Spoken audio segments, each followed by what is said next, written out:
The roar was unlike anything Opal Morgan had ever heard, and she had heard plenty in her 28 years of living near water that wanted to kill you.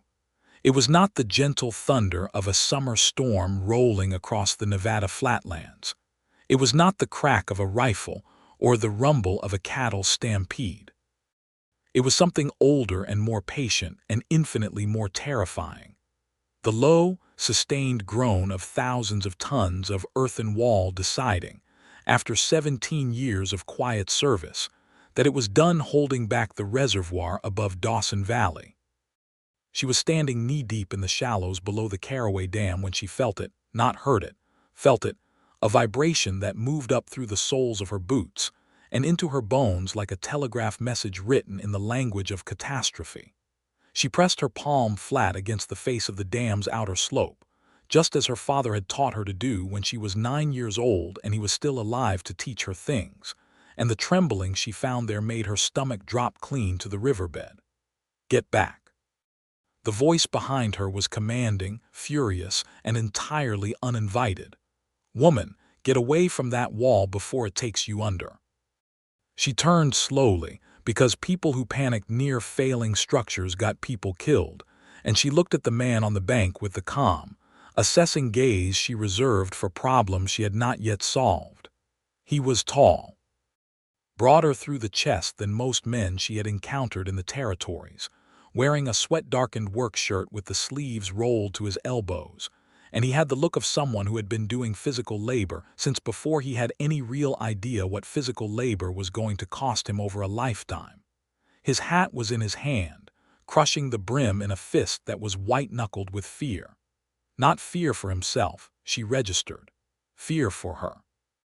I need you to listen to me very carefully, she said, keeping her voice level and precise over the growing groan from the damn face. And I need you to do exactly what I say without arguing, because we have approximately 30 minutes before this structure fails catastrophically. He stared at her. Who the hell are you? I am Opal Morgan. I am a hydraulic structural engineer, and I was hired by Colfax County 3 months ago to inspect every water retention structure between Ridgeline and the Carraway Flats. She pointed up at the dam with one finger, still keeping her other palm against the earthen slope. This dam was built in 1873 by a contractor named Elias Grout, who was paid half of what good work required and delivered exactly that. The outlet pipe casing has been failing for at least 2 seasons, and the seepage line has moved 8 inches closer to the downstream face since last spring. What you are hearing right now is internal erosion. The piping has begun. Marcus Dawson, because that was who he was, though she did not know it yet, had been ranching the valley below this dam for 11 years.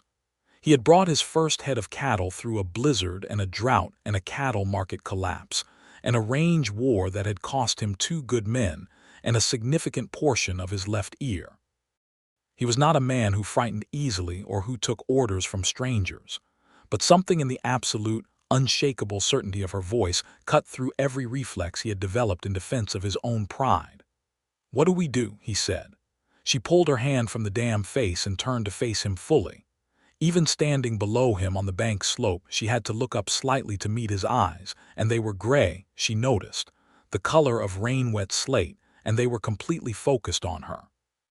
No skepticism, no dismissal, just the raw readiness of a man who understood that the situation had just become larger than his ego. There is a weak point, she said. A single location on this dam that, if we address it in the next 20 minutes, has the potential to redirect the internal flow enough to buy the people in this valley the time they need to evacuate. It will not save the dam. The dam cannot be saved today, but it can be directed. Show me, he said.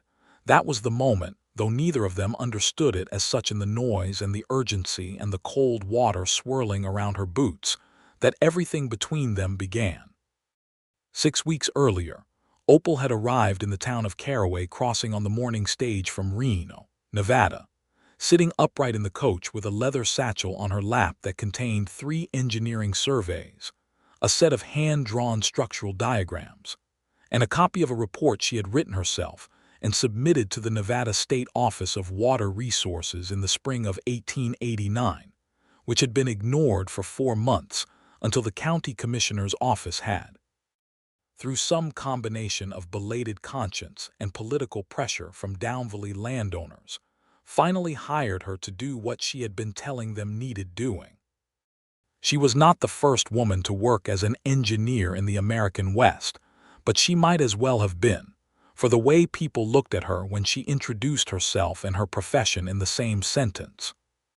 She had trained under her father, William Morgan, who had been a genuine engineer of considerable talent and almost no business sense, and who had taught her mathematics, hydrology, soil mechanics, and structural theory before the influenza that swept through their camp on the Colorado River project took him in the winter of 1882. When Opal was 21, and already doing more of the real technical work on the survey than any of the men who signed their names to the official documents. After that, she had spent 7 years clawing her way into a profession that did not want her there, taking jobs that paid half what her male counterparts earned, doing work that was twice as rigorous because it had to be, building a reputation that was solid enough to survive the whisper campaigns and the sabotaged contracts and the commissioner in Elko County, who had torn her report in half in front of a room full of men and told her to go find herself a husband. She had not found herself a husband.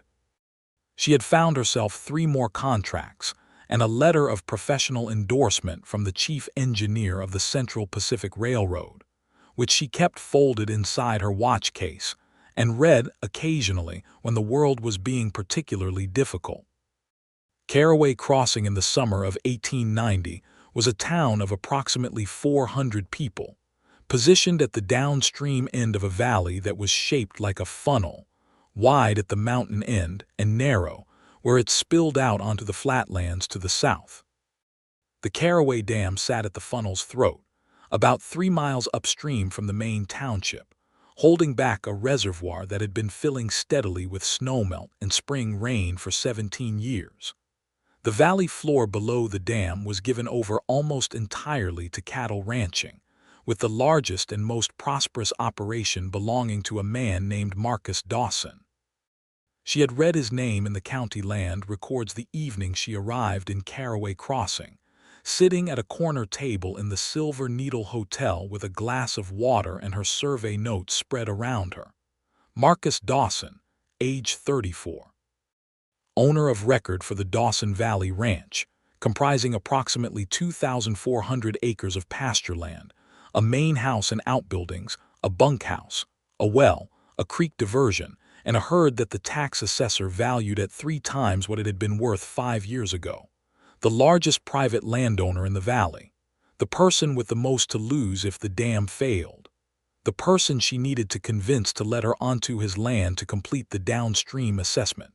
She had expected a fight. She had always expected a fight. It was the only reasonable expectation she had developed in 7 years of doing this work, and it served her well because it meant she was rarely blindsided and always prepared. She rode out to the Dawson Valley Ranch on a hired horse the following morning, arriving at the main gate just as the sun cleared the eastern ridge, and painted the whole valley in the particular gold that the high desert does better than anywhere else on earth. She sat for a moment in the saddle looking at the land below her and understanding, the way she always understood landscape, not just aesthetically but analytically. The slope of the terrain, the drainage channels, the way the pasture grass showed darker green along the natural water courses, the distance and elevation relationship between the dam and the lowest point of the valley. If the dam failed without warning, she calculated, the flood pulse would reach the main house in approximately 11 minutes. Not enough time to save much.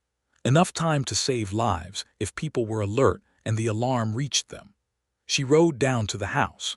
Marcus Dawson was in the yard when she arrived, standing at the fence of the breaking corral with one boot on the lower rail, watching a young man on horseback work a roan gelding through a series of tight circles. He did not look up when she rode in, which she took as either deliberate discourtesy or genuine concentration. She dismounted, tied her horse to the post, and walked to the fence.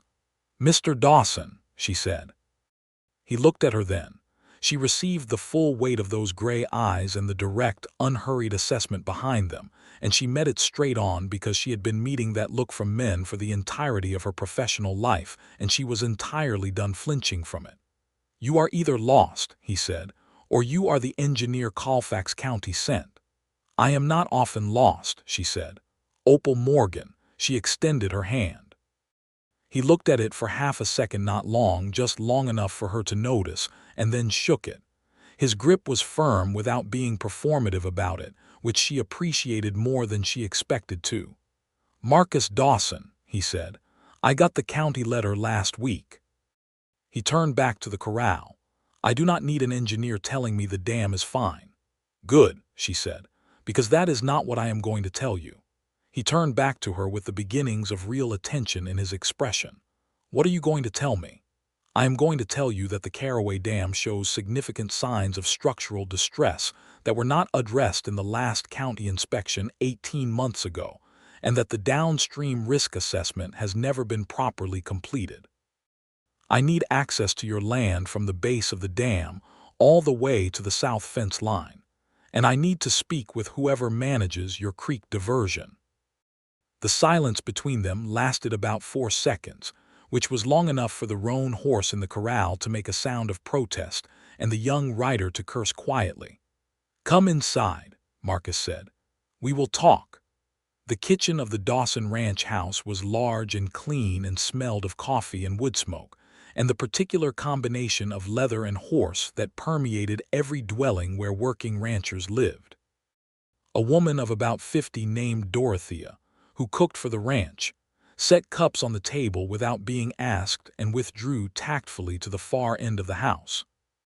Opal laid her survey diagrams on the kitchen table, spreading them with the practiced ease of someone who had done this in tents and surveyors' offices and county commissioners' rooms, and once, memorably, on the hood of a broken-down freight wagon in a Utah desert.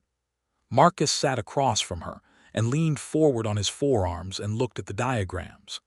He did not pretend to understand them immediately, which she noted as a form of honesty. Many men she had dealt with pretended to read technical drawings they could not interpret, nodding seriously at lines and notations that meant nothing to them, too proud to ask. He simply looked and then looked at her and said, "Tell me what I am seeing." So she told him. She walked him through the structural section of the dam, explaining in plain language what an earthen dam was, how it held water through the resistance of compacted soil and the careful management of seepage through an internal drainage layer, and what happened when that drainage layer failed. She explained the concept of piping, the process by which water found a path of least resistance through the dam body and began carrying soil particles with it, slowly eating a tunnel through the structure from the water side to the air side, invisible and unstoppable until the day it became very visible and very unstoppable indeed. She showed him the seepage measurements she had taken from the existing inspection records and plotted the movement of the phreatic line, the boundary between saturated and unsaturated soil within the dam, over the 17 years of the structure's life. The line had been moving. Not dramatically, not in a way that would alarm a layperson glancing at the numbers, but she was not a layperson. Marcus Dawson was quiet for a long time after she finished. She watched him process it. She could see him doing it, working through the implications the way a man worked through a complex range problem methodically, without flinching from the difficult answers. "How long?" he said finally. "I do not know precisely. The honest answer is that any significant rainfall or additional inflow to the reservoir could accelerate the timeline substantially. The basin above is still carrying snowmelt from an unusually heavy winter. The reservoir is at 94% capacity. And if it goes, everything below the dam to the south fence and beyond goes with it. The flood pulse will be significant. The valley floor will be inundated to a depth of between 6 and 14 feet depending on location. Structures will not survive it. She paused. People and livestock can, if they have adequate warning and time.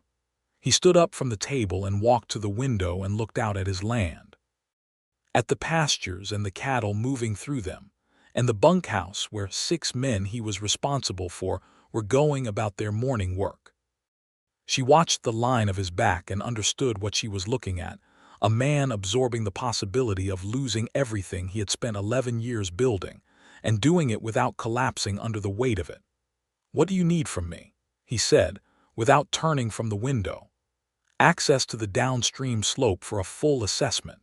Your cooperation in establishing an emergency notification plan for the ranch and anyone downstream. And I need you to take me to look at the dam face personally, because I need measurements that were not in the county records." He turned from the window. "When?" "This morning," she said. They rode up to the dam together that first morning with Marcus's foreman, a lean and weathered man in his 40s named Hector Reyes, who had the watchful eyes and the economy of movement that came from decades of managing other men's safety in dangerous country. Hector had been with Marcus since the early days of the ranch, and he treated the news about the dam with the same philosophical gravity he brought to drought, disease, and market collapse. Things happen. You deal with them. You keep moving. Opal spent 4 hours on the dam that first day. She moved along the downstream face with a measuring rod and a notebook, taking readings at intervals, pressing her hands against the earthen slope at multiple points, reading the signs that the dam communicated to those who knew its language. Marcus and Hector watched from a respectful distance for the first hour, and then Marcus stopped watching from a distance and started following her, because he was constitutionally incapable of standing back when something important was happening on his land. She did not mind. She had expected to mind. She was accustomed to male oversight that was really male interference, the kind of following that was actually supervision, the need some men had to insert themselves as the authority in any situation regardless of their competence. But Marcus Dawson followed her the way a student follows a teacher, or the way a good ranch hand follows a more experienced one quietly, attentively, without trying to take the lead. He asked good questions. That surprised her more than anything.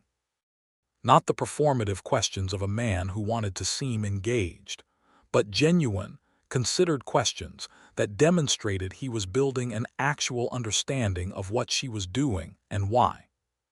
What did the color of the seepage water tell her? Where was the most likely location for pipe formation given the original construction drawings? How did soil type affect the rate of internal erosion? She answered him fully and directly, the way she would have answered a professional colleague, and she could see him absorbing it all with that steady, patient attention that was, she would realize later, one of his fundamental qualities. By the time they rode back to the ranch that evening, she had the beginning of the picture she had been building in her mind since she first reviewed the county records in Reno. It was not a comforting picture, but it was clear. Over the following weeks she worked, and Marcus Dawson let her work, and somewhere in the space between professional necessity and genuine respect, something else began to grow. He brought her coffee in the mornings when she was working at his kitchen table with her calculations spread around her. He did not hover.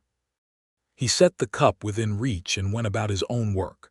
But sometimes he stayed long enough to ask one question, or to say something about the land or the cattle, or the valley history that turned out to be relevant in some unexpected way to what she was figuring out. She began to look forward to those mornings with an awareness that she examined carefully and did not act on, because she was a professional in the middle of a serious technical investigation, and she was not going to compromise either her work or her dignity by developing feelings for a client. She had dark hair that she wore in a practical braid when she was working in the field, and she wore it down in the evenings when she stayed for dinner at the ranch house, which happened more frequently as the weeks passed because riding back to the hotel in Carraway crossing in the dark was genuinely inconvenient, and the food at the ranch was considerably better. Marcus never commented on her hair either way, which she also noticed, because men usually commented, and the fact that he did not meant he was either indifferent or disciplined, and she was becoming increasingly, inconveniently certain it was the latter. He had a dark past he did not discuss directly.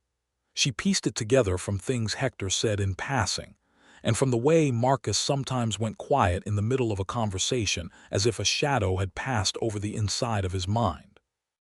There had been a woman before a wife, or close enough to it, who had left in the third year of the ranch's life, taking the promise of an easier life somewhere east of the Sierra Nevada, and leaving behind a version of Marcus Dawson that had, Hector implied, taken a full season to fully surface again.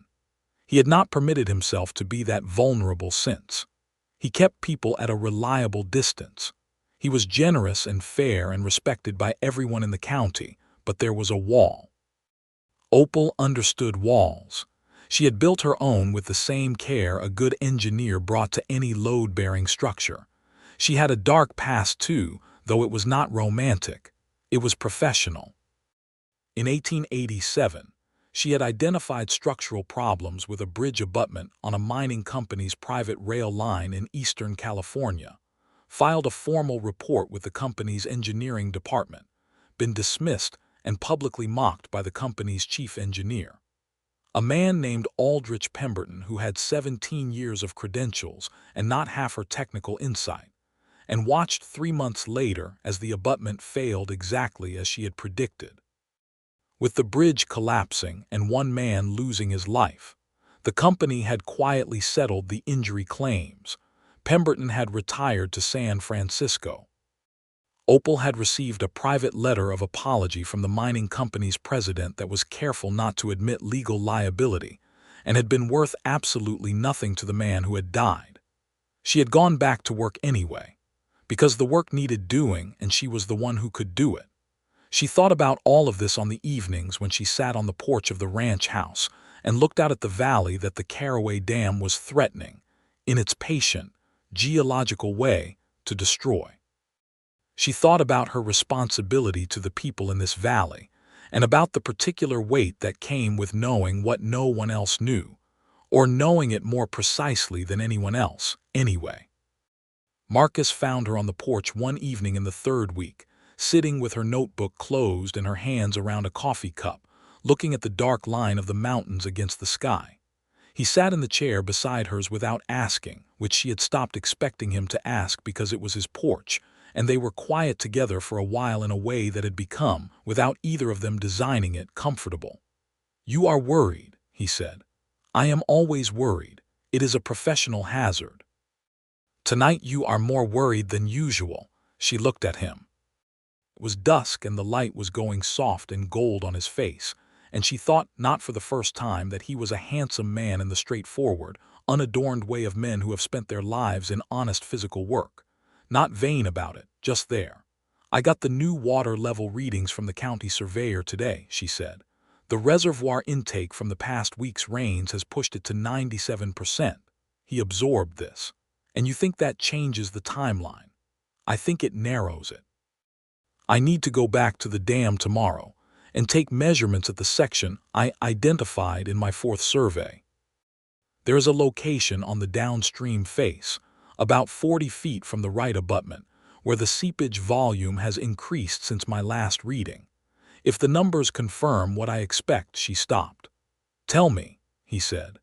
"If the numbers confirm what I expect, I will be writing a formal emergency declaration tonight and writing to the county commissioner's office at first light. And you will need to begin moving your cattle to the high pastures and making sure everyone in this valley understands what a flood alarm sounds like." Marcus was quiet for a moment. Then he said, "I have lived in this valley for 11 years. The dam has always been there." "I know," she said. "Everything that has always been there has a last day." He looked at her with those gray eyes that she had learned to read over 3 weeks of proximity, and what she saw in them was not fear but something more complex, the acknowledgement of impermanence, and underneath it, something more personal that she did not let herself interpret directly. "Thank you," he said, "for being honest about it." "I am always honest," she said. "It is not a virtue.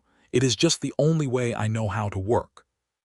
"I think it might be both," he said, and stood up from the chair and went inside, leaving her with the cooling coffee and the darkening sky and the feeling of something she had not felt in a long time, the sense of being genuinely known by another person.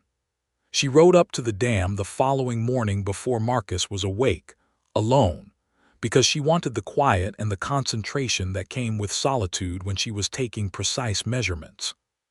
She arrived at the dam face in the early gray light and climbed down to the toe of the downstream slope with her measuring rod and her notebook. She found it. The section she had marked on her fourth survey, 40 feet from the right abutment, had changed overnight. The seepage she had measured as a slow, steady dampening of the slope face had increased to a distinct trickle, carrying with it the fine sediment that was the unmistakable signature of internal erosion. The material was being transported. The pipe was growing. She was pressing her palm against the dam face, reading the trembling that she had been trained to feel, and that most people would have missed entirely, when she heard hooves on the access road behind her, and Marcus Dawson appeared at the bank above, riding hard, hat in hand, white around the mouth with the particular kind of alarm that comes when you wake to find someone gone who should have been there. He saw her knee-deep in the shallows below the dam face, and the dam was groaning, and he did what men trained in physical emergency did, which was to try to extract the person in danger. "Get back," he called. "Woman, get away from that wall before it takes you under." She turned to face him, and she said what needed saying, and he listened. And that was where everything truly began. "Show me," he said, and she took him to the weak point. She had calculated it over 4 weeks of rigorous analysis, cross-referencing the construction drawings with her field measurements and the seepage data and the soil sample results she had sent to a professor at the University of Nevada whose specialty was earthen embankment failure. The professor, a retired civil engineer named Dr. George Whitfield, who had actually responded to her letter, which not all of them did, had confirmed her assessment in a letter that arrived the previous Thursday. The weak point was not the lowest point of the dam, where most people would have looked. It was not the center of the crest, where the dam was tallest and the water pressure greatest. It was a location 40 feet from the right abutment, where the original construction had, she believed, used substandard compacted material fill that had not been adequately screened for clay content, fill that had too much silt and too little cohesion, in a section that had been added late in the original construction schedule, when Elia's grout was running short on both money and time. This was the section where the piping had initiated. And this was the section that, paradoxically, offered the only real opportunity for intervention before total failure. The weak point does not just tell you where the dam is going to fail, she explained as they stood together on the downstream face, the morning light harsh and clear, the sound of the structure's internal distress a constant low vibration beneath the sound of the water. It tells you where you can direct the failure. If we excavate a controlled drainage channel here, at this exact location, we can provide the piping with a preferential path to the surface that keeps the internal erosion from migrating toward the center of the dam. Marcus had been following her words with the focused attention she had come to recognize and respect in him. "You want to make the hole bigger," he said, "on purpose. I want to make a controlled outlet before the dam makes an uncontrolled one. If the erosion finds its own path through the center of the dam, we lose the entire structure at once. If we give it a path here at the flank, we may be able to control the rate of discharge long enough to reduce the reservoir level through the emergency spillway." "May be able to," he said. "Hydraulic engineering is not a game of certainties," she said. "We are working with soil and water and time, and none of them accept precise contracts. But this is the best option we have. What do you need? Shovels, pickaxes, 6 men with strong backs, and someone to ride to the county commissioner's office right now, this minute, with my written declaration and the instruction that the evacuation alarm needs to go out to everyone in the downstream valley within the hour." Marcus put his fingers in his mouth and whistled, a long, carrying sound that Opal felt in her sternum, and Hector Reyes appeared at the top of the bank with two other ranch hands behind him, as if they had been waiting for exactly this. "Get everyone," Marcus said. "Tools from the barn, every man available. Send Tomás to Carraway Crossing with whatever Miss Morgan gives him. Ride hard." He turned to Opal. "Write the declaration." She had it written in 3 minutes, sitting on the bank with her notebook braced on her knee, her handwriting precise and fast despite the conditions, because she had learned long ago that clarity in written instructions was the difference between people understanding what to do and people dying from confusion. She handed it to a young man named Tomás Reyes, Hector's nephew, who was 18 and fast on a horse, and she watched him ride without looking back. Then she turned to the dam. What followed was 2 hours of the most intense physical and technical work of her life. She directed the excavation with the precision of a surgeon and the urgency of a soldier. Marking the location and angle of the drainage channel with stakes, she drove herself while Marcus and his men broke ground behind her. The work was brutal. The earthen fill was dense and heavy, and the shovels rang against it in the summer heat. And Opal worked alongside the men because she could not direct with the necessary precision from a distance, and because she was not going to stand back while people did physical labor on her instructions without bearing her share of it. Marcus watched her drive a pickaxe into the hardened slope with the focused, economic force of someone who had been doing physical work since childhood and did not waste effort. And his expression did something that she did not have time to read fully, but that Hector Reyes, watching from the side, understood completely. The dam groaned. It shuddered. Twice the seepage at the failure section increased sharply, and Opal called a halt, took measurements with the methodical speed of someone who had trained for exactly this kind of emergency decision-making, and then adjusted the direction of the excavation by degrees that she specified in fractions of a foot. Marcus relayed her instructions to the men without modification and without inserting his own judgment, which was a form of trust that she registered with a portion of her mind that was not currently occupied with keeping a dam from killing everyone in the valley. At the point when they were 18 inches into the downstream face, and the drainage channel was beginning to take proper shape, the seepage line broke through. It came not as the catastrophic eruption she had feared, but as a controlled, rapid surge, water finding the path she had prepared for it, pushing out through the channel face in a muddy torrent that smelled of deep earth, and carried with it the suspended sediment of 17 years of slow saturation. It was the most controlled thing she had ever done. It was also one of the most frightening, because she was standing directly in the drainage path, and she had perhaps 4 seconds to move before the surge hit. Marcus Dawson moved faster than she did. He covered the distance between them in 3 strides, put his arm around her waist, and lifted her bodily clear of the drainage path in one movement that was so fast and so certain that she was standing on stable ground at the bank edge before she had fully processed what was happening. She registered the warmth of his arm, the solidity of him, the way he set her down with care rather than simply dropping her to deal with the next emergency, and then she turned immediately back to the channel because the drainage needed monitoring. The water was running. The channel was holding. The controlled discharge was doing exactly what she had designed it to do, carrying the internal flow to the surface at the flank of the dam, rather than building pressure in the center of the structure. She watched it for 5 full minutes, taking measurements, calculating the discharge rate against the reservoir inflow, assessing whether the controlled bleed was sufficient to reduce the head pressure above the piping zone. Then she sat down on the bank with her notebook and did the calculation, and Marcus sat beside her and did not say anything because he could see she needed silence. The numbers were good, not good in the way of a solved problem. Good in the way of a problem that would have a solution if they moved quickly. "We have time," she said. "The controlled drainage is adequate for approximately 6 hours of safe discharge.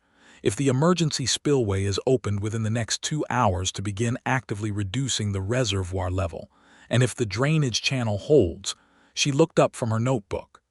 "It will hold. The angle is right and the soil classification is adequate for self-stable discharge." She heard her own voice saying these things and realized that her hands were shaking slightly, not from cold, but from the sustained tension of the past 2 hours releasing all at once. She pressed her palms flat on her thighs. Marcus reached out and covered her hands with one of his. It was not a romantic gesture, or it was not only that. It was the gesture of one person acknowledging another person's extraordinary effort in the simplest available way, but the warmth of it was remarkable. The steadiness of his hand over her shaking ones was remarkable. She did not pull away. "You saved the valley," he said. "We bought the valley time," she said. "That is different. It is not different to the people who live in it." She looked at him. The morning sun was fully up now, harsh and clean, and it showed her everything in his face, the dust and the effort and the lines of his years, and something else, something she had been carefully not looking at for 3 weeks because looking at it directly would require her to acknowledge it, and acknowledging it would require her to decide what to do about it. "Mr. Dawson," she said. "Marcus," he said. "I think you have earned the right." "Marcus," she said. "I need to go into Carraway Crossing and meet with the county commissioner and file my full incident report and oversee the emergency spillway opening. That is going to take the rest of the day." "I know," he said. "I will ride with you." "You do not need to." "I know I do not need to," he said. "I want to." She looked at him for another moment, then nodded. They rode into Carraway Crossing together, arriving to find the town already humming with the alarm that Tomah's rays had delivered, people moving with the particular energy of a community that has received frightening information and is responding to it. The county commissioner, a heavy-set man named Alonzo Pratt, who had the nervous eyes of someone whose political calculations were being overtaken by physical reality, met them outside his office building with the county surveyor and 2 men who appeared to be his assistants. Pratt looked at Opal the way he always looked at her, which was with the barely concealed condescension of a man who had agreed to hire her under pressure and had been hoping she would go away. Then he looked at Marcus Dawson, whose word and reputation in this county were unimpeachable, and he recalibrated. "Mr. Dawson," Pratt said, "I understand there has been an incident at the dam." "There has been a controlled intervention that prevented a catastrophic failure," Marcus said, in the tone of a man who was going to be very precise about language, "because of the work Miss Morgan has been doing. You are going to listen to everything she tells you now, Commissioner, and you are going to act on it without the delay and the second-guessing that has been the county's habit with this issue. Do I make myself clear?" It was the kind of direct, unambiguous statement of expectation that powerful men in the West delivered to other powerful men, and Pratt knew it. He looked at Marcus, and then at Opal, and then nodded. Opal stepped forward with her notebook and her documentation and her incident report, and she did not soften a single word of it. The meeting lasted 3 hours. She ordered, and she used that word deliberately, not recommended, not suggested, not, it might be worth considering, the immediate opening of the emergency spillway to begin active reservoir drawdown. She ordered a professional structural assessment team to be engaged from Reno within the week. She specified the monitoring protocol for the drainage channel she had created, with measurements to be taken every 4 hours until the reservoir level had been reduced to 60% of capacity. She filed her incident report in triplicate with signatures from both Marcus and Hector as witnesses. Pratt signed everything she put in front of him. Marcus sat beside her the entire time, not speaking unless asked, which was precisely the right amount of support.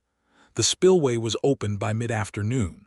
Opal stood at the dam crest and watched the water begin its controlled, sanctioned exit from the reservoir that had been building dangerous pressure for months, and she felt the particular, profound satisfaction of a problem correctly solved. Not easily, not comfortably, but correctly. On the ride back to the ranch in the long evening light, they were quiet for a long time. The horses moved at an easy walk because they were both tired enough to want the slow pace. "I owe you an apology," Marcus said finally. She looked at him. "For what?" "For get back, woman, this morning when I came down to the bank." She was quiet for a moment. "You were frightened," she said. "Fear makes people revert to what they know. That is generous." "It is accurate," she said. "You listened when I told you what I needed. That matters more." He looked at her with something in his expression that was, she thought, close to gratitude, but also something else entirely. "Most people in this county have not taken you seriously," he said. "I want you to know that I understood from the first morning you laid those diagrams on my table exactly how serious you are. And I want you to know that I find it." He stopped. She waited. "I have never met anyone like you," he said. It came out plainly, without decoration, which was how he said everything. "Is that a compliment?" she asked. "It is the most honest thing I have said in several years," he said. "So yes." She looked forward between her horse's ears at the valley spread out before them in the evening light, her valley and his valley, and the valley of everyone downstream who would sleep in their beds tonight because of the work they had done together. And she let herself feel what she had been not feeling for 3 weeks. It was considerable. She did not say anything about it right then, because she was a methodical person and the day had been long and she needed sleep and clarity in that order. But she did not feel it either. She let it sit in her chest where it had been sitting, secret and hidden from herself as much as from him, and she thought, clearly and honestly, that it was something she was going to have to deal with. The following week was organized chaos. The structural assessment team arrived from Reno, 3 engineers, 2 of them men who had encountered Opal's written work before and were pleasingly respectful about it, and 1 who was not and who learned quickly to adjust his manner. They confirmed everything she had found and added several additional concerns that she incorporated into her updated report. The controlled drainage channel she had created was performing exactly as designed. The reservoir level dropped by 4% in the first 3 days as the emergency spillway ran. The piping zone was monitored and showed no progression with the head pressure reduced. The dam was not safe and would need significant reconstruction. Opal estimated 2 years of work at minimum, but it was not going to fail this season. Marcus moved between his ranch work and the engineering meetings with the adaptability of a man who was comfortable with complexity. He attended every meeting that Opal ran, which she initially thought was due to his investment as the primary downstream landowner, and which she gradually understood was at least partly due to something else. He also, she noticed, had begun to advocate for her publicly in a way that was quiet and persistent and extraordinarily effective. When the head of the Reno assessment team made a comment in a county meeting about consulting with the lead engineer and confirming Miss Morgan's findings, Marcus said, without raising his voice or changing his expression, "Miss Morgan is the lead engineer. You are here to confirm her findings." The head of the team had the decency to look embarrassed. Opal had the decency to not look at Marcus for the rest of the meeting, because she was afraid of what her face might do. On the evening of the 10th day after the dam emergency, Marcus came to find her on the porch where she had been working late by lamplight on her final incident documentation. He stood at the porch railing with his back to her for a moment, looking out at the valley. "The Reno team is leaving Friday," she said, knowing why he was there, or thinking she did. "I know," he said. He turned around. "What about you?" She set her pen down. "My contract with the county specifies a monitoring role through the end of the season. I will be here through October at minimum." Something in his face shifted. Relief, she thought, though she was careful with her interpretations.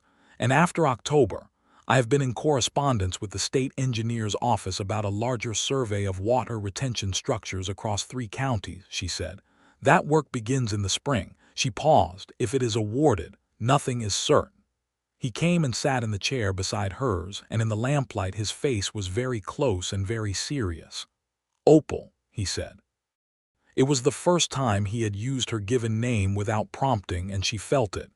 "Yes," she said, not as an answer to a question, just yes. "I have been thinking," he said, "about what comes after the work. About what I want to say when the emergency is over and the county meetings are done, and there is not a practical reason for you to be at this ranch every day." "And what do you want to say?" she asked. She was not going to make it easy for him by pretending she did not know where this was going, because honesty mattered and also because she wanted to hear him say it. "I want to say that I have spent 11 years building something here," he said, "and I am very good at building things that last.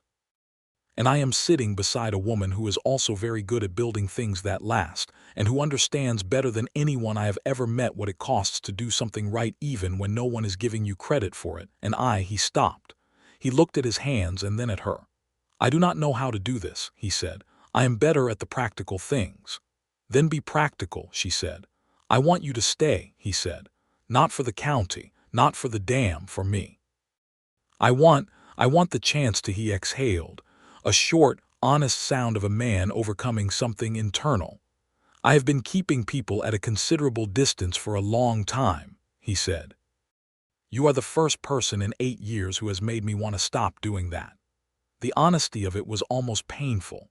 She understood it deeply because she had been doing the same thing, protecting herself with work and competence and the forward momentum of her own ambition, and it had served her well, and it had also cost her, in the quiet hours, a great deal.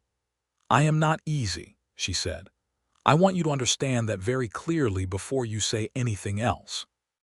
I have strong opinions and I defend them with evidence. I will not be told what I can and cannot do professionally or otherwise. I do not know how to be small or quiet or agreeable when I believe something strongly. And I have been told by more than one person that these qualities make me difficult to—" "I know," he said. "I have been watching you for 4 weeks.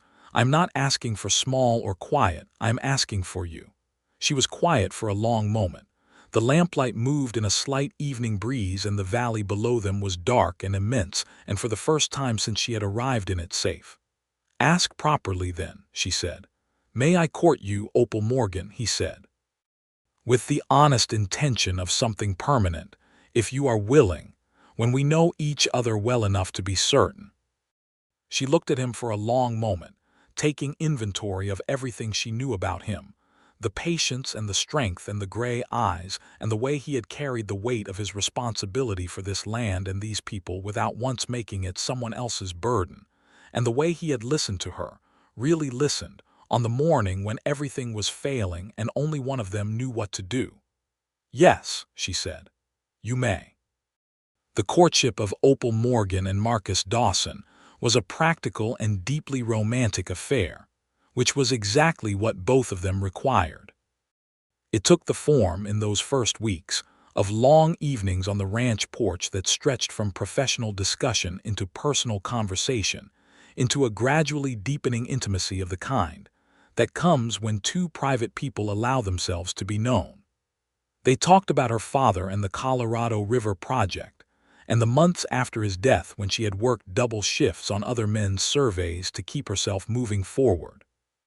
He talked about the early years of the ranch, the blizzard of 1882, the range war, the slow building of something he was proud of, and about the woman who had left and what that loss had taught him about the difference between what he wanted and what he was willing to ask for. He told her about his childhood in Kansas, which had been rural and hard, and had given him the particular combination of self-sufficiency and loneliness that she recognized immediately because it was her own.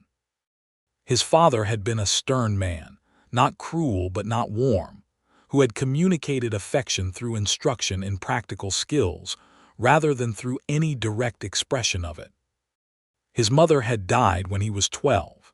He had come west at 23 because the land was there, and the future felt more possible at the end of a long horizon. She told him about her mother, who was still alive and living in Sacramento and writing letters to Opal every 2 weeks that were full of concern and maternal worry, and the suggestion that she might be happier in a different line of work. Opal wrote back consistently and honestly, and never changed a single professional decision based on the content of those letters. But she loved her mother with the particular fierce tenderness of someone who had learned that love and argument can coexist productively. He met her professionally everywhere. He attended the ongoing county monitoring meetings and sat quietly while she commanded the room, and afterward he said things to her like, "You were right to push back on the drawdown schedule, and I noticed the county surveyor revised his seepage estimate in your direction, finally." He noticed what she was doing and named it, which was different from complimenting her looks or her general manner, which other men defaulted to. He named the specific, intelligent things she did. She did not know how much she had needed that until she had it. She met him professionally, too, in the ways she could. She helped him review the legal water rights documentation for his creek diversion when the rancher 2 miles upstream tried to challenge it. Because water law in the Nevada territories was complex and consequential, and she knew more about it than anyone in the county. She drew him a proper drainage plan for the low pasture that had been flooding every spring since the 3rd year of the ranch. A simple gravitational solution that he implemented that fall, and that solved in one season a problem he had been managing with inadequate workarounds for 8 years. He stood in the dry pasture in October looking at the properly drained ground, and then looked at her with an expression that she had no words for, but that settled in her chest and stayed there. October arrived, and the county contract extended into November because the monitoring requirements expanded with the arrival of the fall rains. November became the first hard frost of the coming winter, and by then the question of Opal staying at the ranch house instead of riding back and forth to the hotel in Carraway Crossing daily had been answered by a combination of practicality and the completely unspoken mutual understanding that neither of them wanted her to leave. Dorothea, who had been cooking at the Dawson Ranch for 9 years and who had very good eyes, said nothing to anyone but made Opal's morning coffee exactly the way she liked it and occasionally appeared with a second piece of cornbread without being asked, which was Dorothea's language for approval. Hector Reyes said once to Marcus, in Opal's hearing though he had not known she was within earshot, "She is as good as they come, better than most." And Marcus had said, "I know that, Hector." And that had been the entirety of the conversation. In December, the state engineer's office awarded Opal the 3-county survey contract she had applied for. It was the largest engineering contract she had ever received, and it was awarded on the basis of her documented work at Carraway Dam, which the state engineer had reviewed with the kind of careful attention that professional excellence eventually commands. She was going to spend the following year traveling between 3 counties, assessing water retention structures, and filing reports that she intended to be too well documented to ignore. She told Marcus over dinner, and he put down his fork and looked at her across the table with the gray eyes that she had learned to read as well as she read any technical document, and he said, "That is exactly right. They would be fools not to." "It means a great deal of travel," she said, "for most of the year." "I know," he said. He was quiet for a moment. "I have been thinking about the spring," he said carefully. "So have I," she said. "I would like to propose a particular arrangement," he said, "if you are willing to hear it." "I am nearly always willing to hear a well-considered proposal," she said, which made the corner of his mouth move in the way that it did when he was fighting a smile. "I thought," he said, "that a woman in your position might benefit from a permanent base of operations in a location with good access to the 3 counties in question, and with a sufficient amount of land to support an office and a storage facility for equipment and survey materials.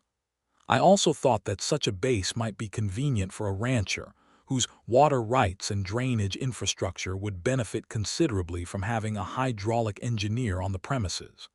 Professionally speaking." "Professionally speaking," she said. "And personally speaking," he said, dropping the formal tone entirely. "I would very much like to marry you, Opal Morgan, and I realize that is a significant thing to ask of a woman who has built her entire life on her own terms. And I want you to know that my intention in asking is not to change those terms, but to be part of the life they describe. If you will have me." She looked at him across the table in the lamplight of the ranch house kitchen that she had sat in for 4 months, and that had become, without her fully noticing the transition, more like home than anywhere she had lived since her father's survey camp on the Colorado River when she was a girl, and the world was large and full of things she had not yet learned to understand. "I will have you," she said, "on the condition that you understand this ranch will have a hydraulic engineer on the premises who will not always agree with the rancher, and that disagreements will be resolved through evidence and clear reasoning rather than authority or sentiment. I would expect nothing less," he said. And he reached across the table and took her hand. They were married in February of 1891 in the small church in Carraway Crossing, on a clear and fiercely cold morning, with the mountains white with snow above the valley. The ceremony was attended by Hector Reyes and his wife Catalina, and their nephew Tomás, by Dorothea and her sister, who had come from Carson City, by the county commissioner Alonzo Pratt, who had the grace to look genuinely glad of it, by 2 members of the Reno assessment team who had become something like colleagues of Opal's, and by a handful of valley ranchers who had heard about the woman who had kept the dam from burying them all and who wanted to be there.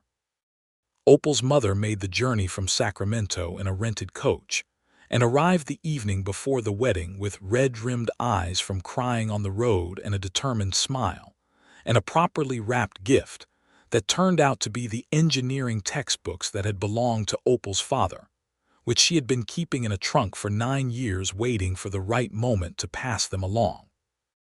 Marcus's foreman and the ranch hands built a fire in the churchyard, and there was food afterward, and someone brought a fiddle, and the cold afternoon was filled with the particular warmth that comes from people who are glad something good is happening. Opal wore a dress of deep blue wool, practical and well-made, with her dark hair down the way she only ever wore it in the evenings. Marcus wore his best suit and his good boots, and looked at her during the ceremony with an expression that Hector's wife Catalina later described to 3 different people as the look of a man who can finally breathe properly. When the minister pronounced them husband and wife and Marcus kissed her in the cold morning air with the snow on the mountains above them and their entire small, genuine community watching, she felt the particular solidity of a thing built correctly. Not easily, not without complexity, but correctly on the right foundation with the right materials, by people who understood what they were building and what they needed it to hold. The spring survey work began in March and Opal attacked it with the full force of her professional capability, now supported by the state engineer's contract that gave her official standing she had never had before. She traveled between counties on horseback and in a rented wagon, sometimes gone for a week at a stretch, filing reports and taking measurements and writing recommendations that she now had the institutional backing to enforce. Marcus ran the ranch and read her letters and wrote back in the direct, considered prose of a man who was not a natural writer, but who was honest in every medium. He described the calving season, and the late storm that had damaged the south fence, and the small things of the ranch's daily life that she was not there to see.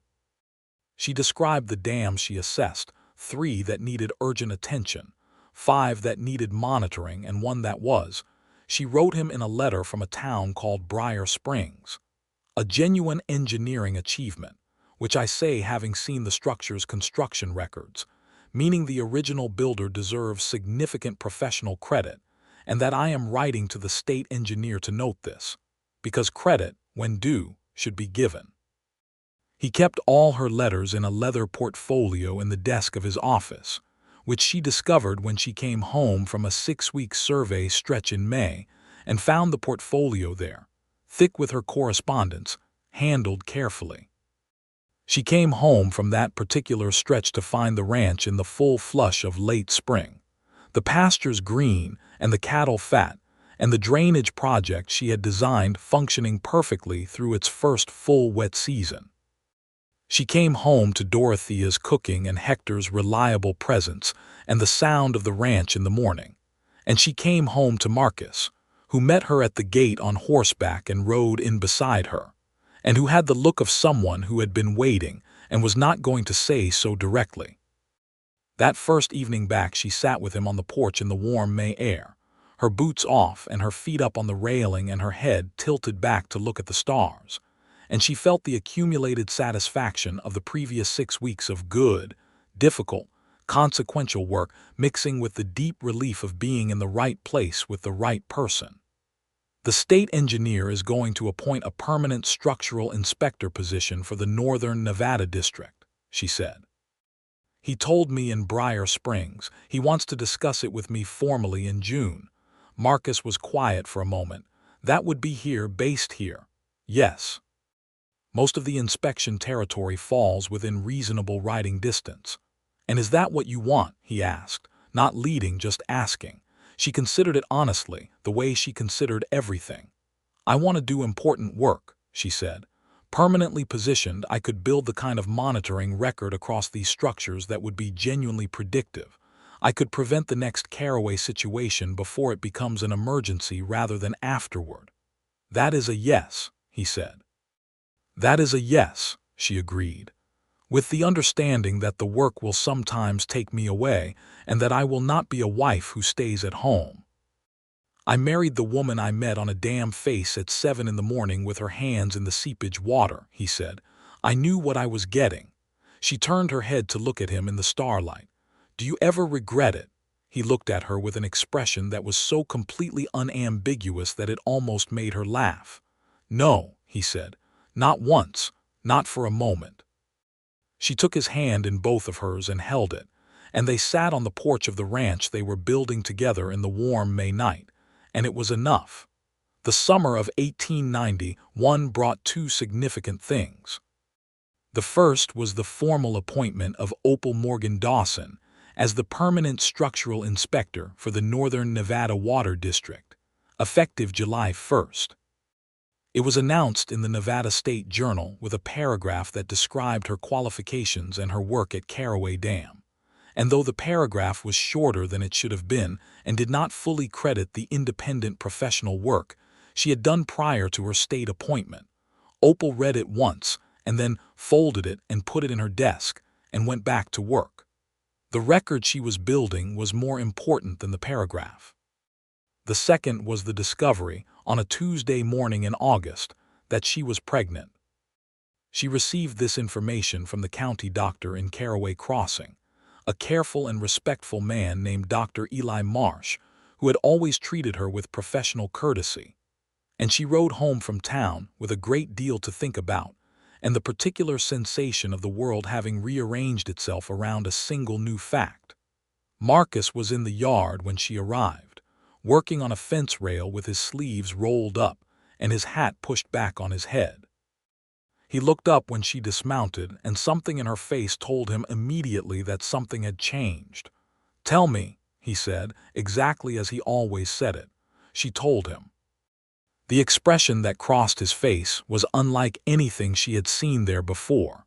A rapid, complete opening of a man who kept most of himself carefully contained. The kind of unguarded joy that can only come through a crack in someone's control when the news is too large for their habitual defenses. He covered the distance between them in 3 steps, which was becoming a habit, and he put both arms around her carefully, which was the part that undid her, the carefulness of it, as if she were something he wanted to be very sure he did not break. Is this, he said against her hair. Are you? I am quite well, she said. I am not fragile, Marcus. I know, he said. He pulled back enough to look at her face. Are you happy? She took a full inventory of what she was feeling, which was her habit before answering any question that mattered. She felt startled and uncertain, and already calculating the logistical implications for the winter survey schedule.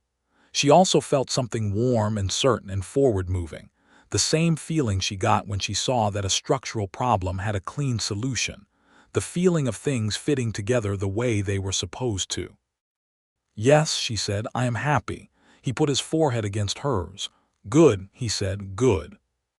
She continued her inspection work through the fall, modifying her schedule as necessary and navigating the completely predictable opinions that various county commissioners and colleagues had about whether a pregnant woman should be out on horseback doing field assessments.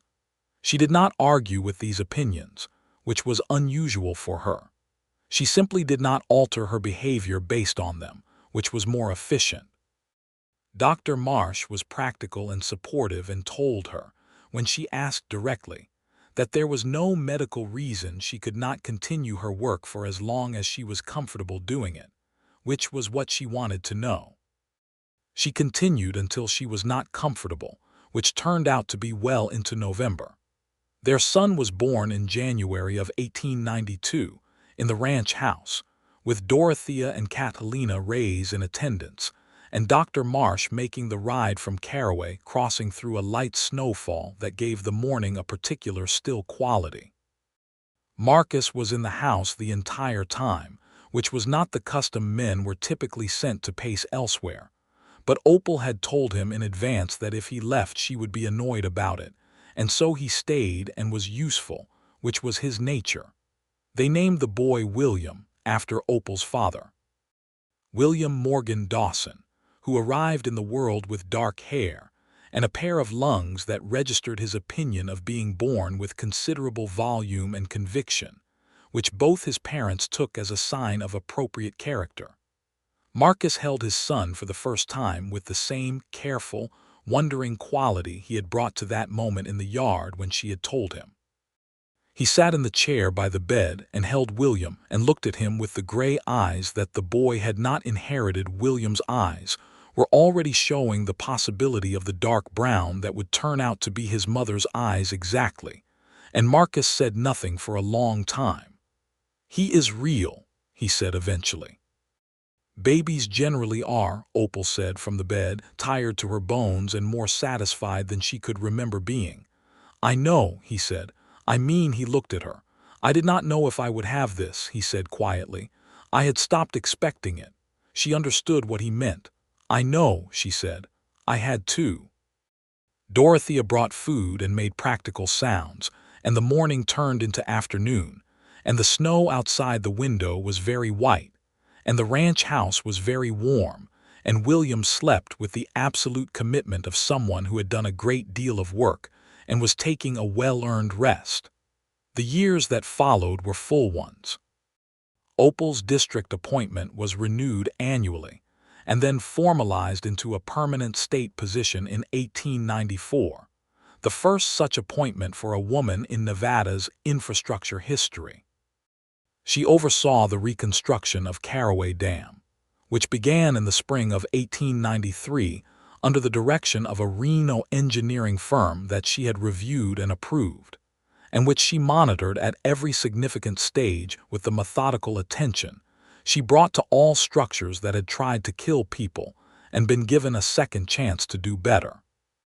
The reconstruction took 18 months and produced a dam that was, as she wrote in her completion report, structurally sound, properly designed, and built to a specification that should serve the downstream population of the valley for a minimum of 50 years if maintained according to the schedule outlined in Appendix C. She submitted Appendix C as a separate document and made Alonzo Pratt sign a copy of it at a county meeting attended by all the downstream landowners. Nobody laughed. She continued to identify problems that nobody else had found, and to fix them before they became disasters, and to write reports that were too well documented to ignore. She hired 2 assistant surveyors over the following years, both of them young men fresh from engineering programs, and she trained them the way her father had trained her, rigorously, honestly, with no tolerance for the kind of short-cutting that got people hurt, and a great deal of patience for the kind of questions that indicated genuine learning. Marcus expanded the ranch in 1893, purchasing an adjacent parcel of land from a neighboring rancher who was retiring, which brought the total acreage to nearly 3,000. He built a proper office for Opal in the east wing of the house, with wide windows and shelving for her survey materials, and a drafting table that he had made by a craftsman in Reno to her exact specifications, which she had drawn up herself.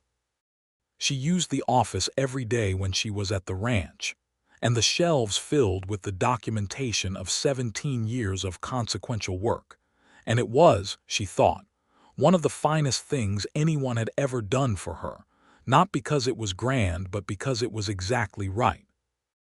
Hector Reyes stayed with the ranch until his retirement in 1897, when his knees finally refused to cooperate with the demands of daily ranch management, and Marcus marked his departure with a ceremony that was dignified and genuine, and involved the transfer of a small but significant parcel of the ranch's southern land to Hector's name, which Marcus had been arranging quietly for 2 years.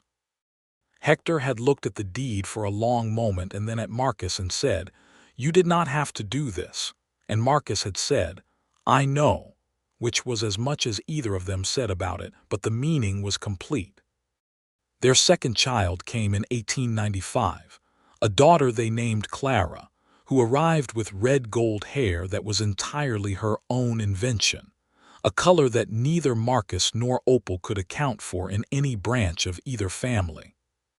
Clara was a determined and voluble child, who by the age of 3 had developed strong opinions about everything and the confidence to express them, which her mother viewed with deep recognition, and her father viewed with the philosophical equanimity of a man who understood that some things in life could not be redirected, only channeled. Tomás Reyes, who had ridden Opal's emergency declaration into Carraway Crossing on that terrible morning in 1890, and who had grown into a capable and reliable young man, eventually became the Dawson Ranch's head foreman, a role he held with the same watchful competence his uncle had brought to it. He married a woman from Carson City named Esperanza in 1896, and they settled on a property adjacent to the ranch, and their children grew up alongside William and Clara Dawson in the particular way of frontier children who had the land as their primary classroom. The Carraway Dam held. Through wet winters and dry ones, through the political changes that came with Nevada's growing population and the increasing management demands of a state that was becoming less frontier and more settled, the reconstructed dam held. Opal inspected it personally every spring, pressing her palm against the downstream face and reading what it told her, and every year it told her that the work had been done correctly and that the valley below was safe. In the spring of 1897, standing on the downstream face of the reconstructed dam with Marcus beside her, he had taken to accompanying her on the annual inspections, having developed, over the years, a genuine working knowledge of structural hydrology that made him a useful observer rather than simply a witness. She pressed her hand flat against the earthen slope and felt the solid, quiet steadiness of a thing built right. "Still good?" Marcus asked. "Still good," she said. She looked at him. He was 41 now, the gray in his hair spreading from the temples, the lines of the years well established in his face, and he was, she thought, more fully himself at 41 than he had been at 34, more at ease with what he wanted and what he had, less guarded, the wall she had identified in those early weeks entirely gone. "You are looking at me," he said. "I often look at you," she said. "You are looking at me the way you look at structures you are satisfied with," he said. She laughed because it was the most accurate thing he had ever said. "Is that a complaint?" "It is the finest thing anyone has ever done with my face," he said, and took her hand where it rested against the dam face and held it in both of his. They stood for a moment with the reservoir behind the dam blue and steady in the spring light and the valley below them green and alive and full of everything they had built together, the ranch and the family and the work and the years, and the dam held, the way good things built correctly hold, quietly and strongly and for a long time.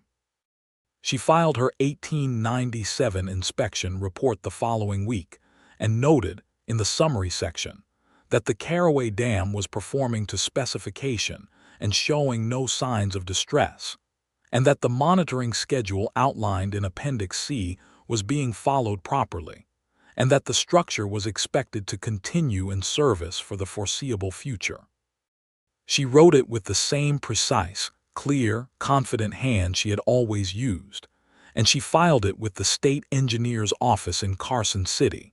And then she went home to the ranch where Dorothea was making dinner, and Clara was arguing with her brother about something consequential, and Marcus was coming in from the barn with hay on his jacket and the dogs at his heels. He looked up when she came through the gate, and his face did the thing it did, the straightforward, unguarded thing that 8 years of marriage had not made ordinary, and she crossed the yard to meet him. "Done," he said. "Done," she said, "for this year." He pulled the hay from his jacket and put his arm around her, and they went inside together, into the warm and noisy and living house, where all of it continued, the work and the love and the long, solid life of two people who had met at a failing dam in the early morning and had found, in the emergency and the honesty and the hard work of it, the most durable structure either of them had ever had a hand in building. It held. All of it held. In the evening sometimes, when the children were in bed and the ranch was quiet, they sat on the porch the way they had always sat, him with his coffee and her with her notebook, which was never very far from her, though the notes in it were increasingly administrative and decreasingly urgent, the emergencies of their early acquaintance having given way to the managed, well-maintained stability of things properly attended to. The valley below them was dark, and the stars were the extraordinary stars of the high Nevada desert, and the mountains stood in their permanent, reliable way against the sky.